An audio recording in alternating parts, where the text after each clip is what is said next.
They just ran into Coach Joker and the boys. Yeah. And down the stretch, him losing his mind. Need you to do this. And remember, he said just the other night after after the last game of the last series, he said, I think the media is just paying attention to me coaching more on the sideline. I don't think so, Joker. I think you're being much more of a coach, much more involved, much more empowered after the Coach Malone firing and the general manager firing.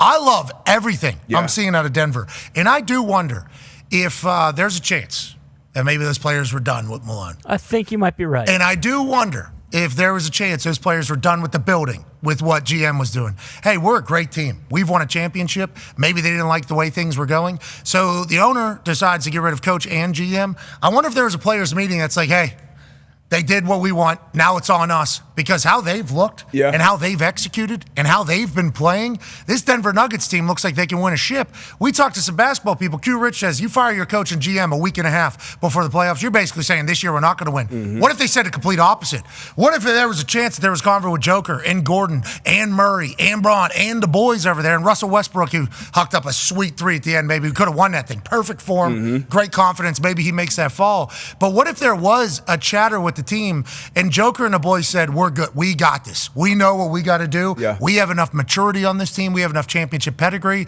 They go into Oklahoma City, and at the end, the foul and free throw and then foul and then free throw game, I hate. Okay, the final 2 minutes of this game took 6 minutes and 48 seconds in the video that the NBA posted. It was down to 20 seconds with 20 seconds left with 5 minutes left on that video.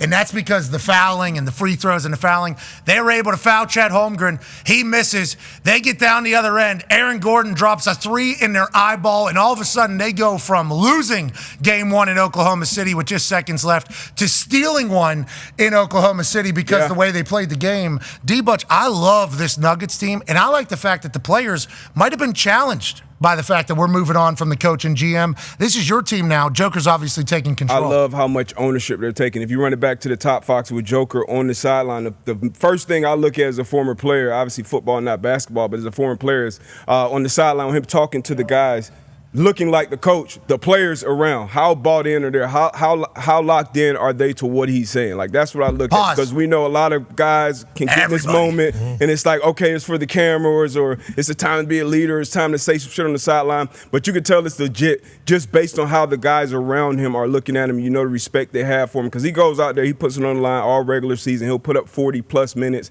and he was dominant again last night. 42 points, 22 boards, and 6 assists. Like, it's only 3 other guys in this league who've ever put up numbers like that: Shaq, Wilt, and Giannis. And usually when you're on a list like that, it's some pretty elite shit. But it wasn't just him. It was a full effort. And I always talk about championship pedigree, talk about it with the Warriors, talk about it with the Celtics. And you got to talk about it here with this squad, too. You go into a hostile environment where OKC, obviously, they dominated all year long. SGA probably be the MVP this year. And those clips, like we talked about Tatum and Brown not taking advantage of those matchups, if you go back to those Nuggets clips, anytime Joker got a switch when it wasn't a big body, only Hartenstein's probably the guy that can match up with them physically. Yeah. He was backing guys down and putting them in the bucket, absolutely dominating, not only scoring, rebounding the ball, and obviously getting other guys involved. And you talk about Captain Clutch.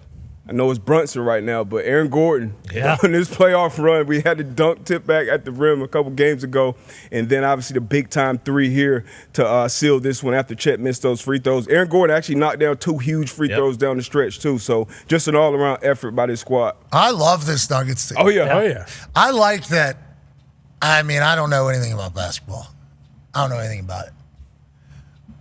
But you fire the coach and the GM that close to the playoffs, and the players all buy in and continue to go. It's like, feels like the players might have been a part of this whole, hey, we're done with this. We got this. We're the ones that are on the court. And watching them have success after doing that, and obviously we're a player-led show, and we're always going to see things through the players' eyes. But like what Russell Westbrook has brought to that team, obviously awesome. I mean, obviously incredible. What a perfect spot for Russell Westbrook. You're like the 4th, 5th, 6th, maybe even 7th guy on that team at any given point. Doesn't need to have any pressure on him, but whenever we need energy, whenever we need defense, whenever we need a spark, Russell Westbrook comes in perfect perfect role for him. Joker just being able to do whatever he wants, whenever he wants, seemingly playing against children all the time. Awesome. And then you got obviously Aaron Gordon, Jamal Murray. These guys have been there, done that, and have had success, and they're all bought in. And the fact that they were able to steal one with the free throw game at the end of it, I assume only makes them believe even firmer, what a shot, even firmer that what they did was right, and they are the right group for the job. I'm excited to watch this Nuggets team, and I think they're a problem. I think they are an absolute problem. Last night I was flying home watching the run of that Nuggets Oklahoma City game as I was flying home from Omaha, Nebraska. Great to see the Cornhuskers there. Great to see the people there. Great chance to chit chat with Gunther. We got a fight on Saturday in St. Louis. But as I was flying home, I was watching the run of the games. It's hard for me to sleep, so I'm able to keep up. And it's just like Joker just controls that thing. Anytime he wants, he can control that thing. He just takes it over. On the court, on the sideline, on the bench. And if he's got somebody smaller than him, he's backing that ass up and he's moving you 10. There's nothing Caruso can do there. Unless Caruso takes a fake fall. And their old buddy that was supposed to be the big meat that was going to be a problem for him, it's like Joker was laughing in this guy's face basically the entire game. I understand that this Oklahoma City team is damn good. I understand this Oklahoma City team has had an incredible year. But, man, it's hard whenever we get to this playoff time. It's prime time where I see this loaded team and with a more invested Joker playing, it's like this team is going to be tough out. This is a tough out. All of a sudden, I like the Nuggets to. I'm not saying it because I like the Pacers, but out of the West. The Nuggets. The Nuggets.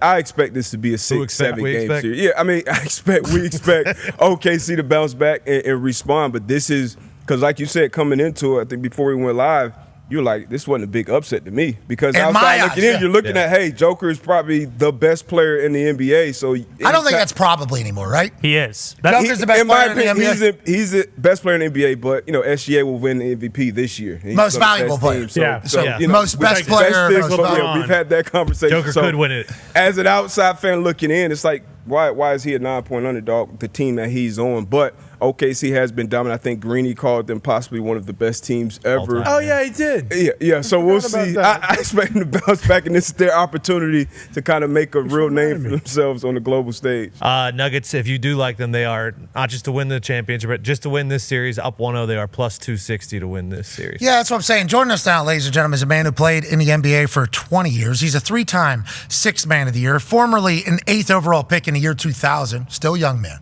Very. That feels like a long time ago. You can still play. Y2K?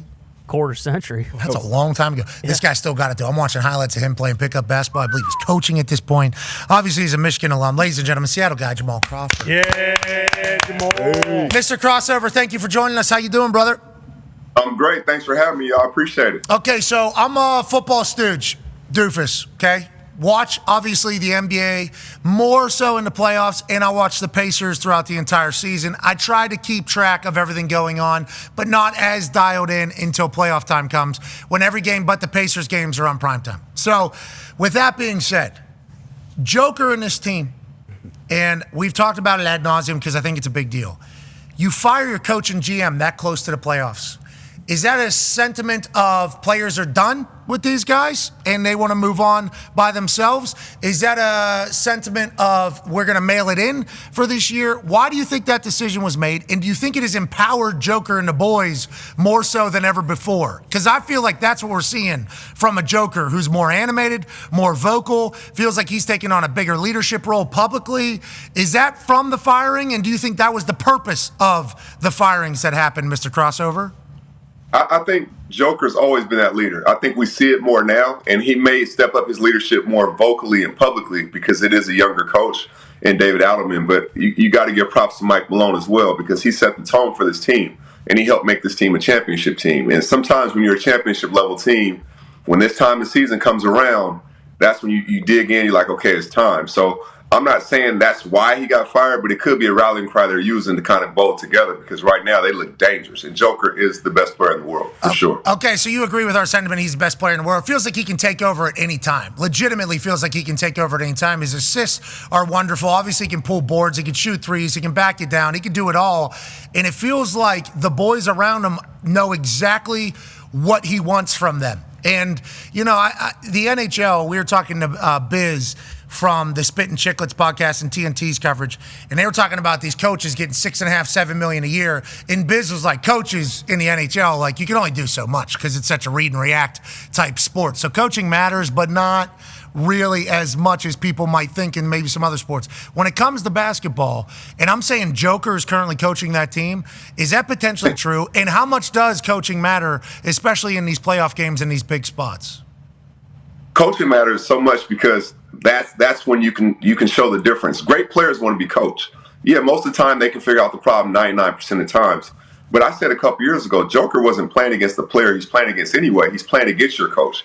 He's so smart. The way he sees the game in reverse. And you can see OKC's plan was to make him a scorer. And that's probably the best way to try to play him because he's a naturally unselfish. But now you throw that out the window because he gets 40, 20, 6 assists. There's nothing he can't do on the court. And I'm going to take it a step further, Pat. I think he's the one guy in this era who's blended the old school of the 90s and this new generation. He can play bully ball. He can shoot threes. He can play on the perimeter. He can do anything on the court. And he does it with such ease that he's one of the best players I've ever seen in my life. And humility, too, Crossover. It's like he's such a humble guy, almost too humble in my eyes. I think we need a little bit more sauce, a little bit more moxie out of that man. And I think we're seeing that right now. And it's not in like a flashy way. It's in like a leadership way. If I'm not going to talk, who will talk on this team? And they all rally around him. D-Butt mentioned it. Whenever he was speaking to the team on the sideline, we showed in the video a couple times because he's so demonstrative and it's so awesome to watch Joker do this. Everybody in that huddle is looking at him. Everybody in the huddle is paying attention. It's not like, oh, fuck this guy. It's like, no, what do you have to say, Joker? We got massive respect. And it's because they've been to the mountaintop together before, or you think it's because everybody in there knows that they got the best player in the world on their team? I think it's both. And the word you said, humility. He's not somebody just going to talk because he got lips. He's not going to just keep talking and talking and wants to hear.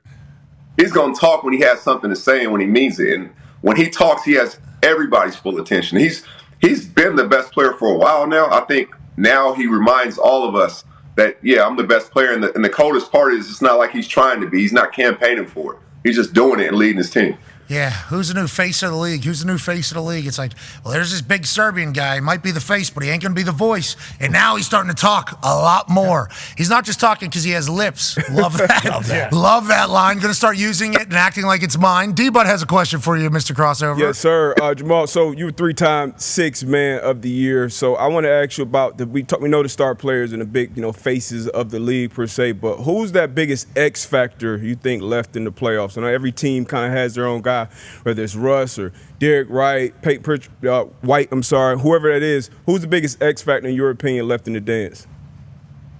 Man, I'm going to say Westbrook. Think about this.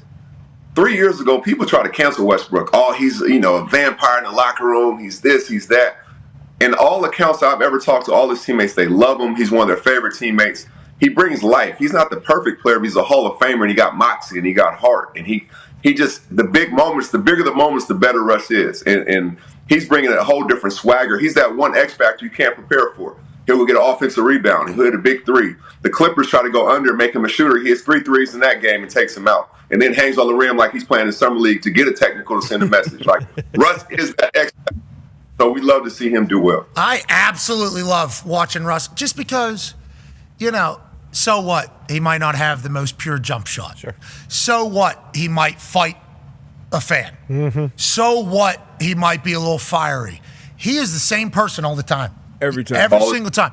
Dog. Like, he can play football, obviously. There's a guy that can play football in the NFL if he chose to. And you talk about sending a message right there, him timing that up with the ref and just saying, yeah, so what? Now what? We're up 30. I don't give a damn. Especially when the story was that Steve Ballmer flew a bunch of Los Angeles Clippers fans into Denver. So even more so, I assume they love him in that locker room. I assume Russell Westbrook is beloved there. And what a perfect role for him, a perfect spot for him